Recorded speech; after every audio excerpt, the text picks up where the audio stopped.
Hi guys, in this video I'm gonna show you how to remove your account from Google or how to sign out of your Google account. So let's get started. First of all, let's open Google. As you can see, I am currently signed in on 2 accounts. So I want to remove a sign out of this one here. So what I need to do is close this and go to settings. Once in the settings, go to account section, and in the account section click on Google. Now click on the account you want to remove.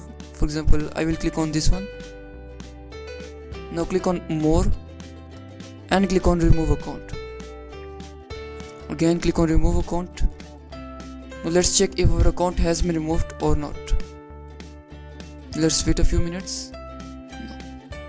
Now let's check it again on Google. As you can see, our account has been removed. Okay guys, thanks for watching.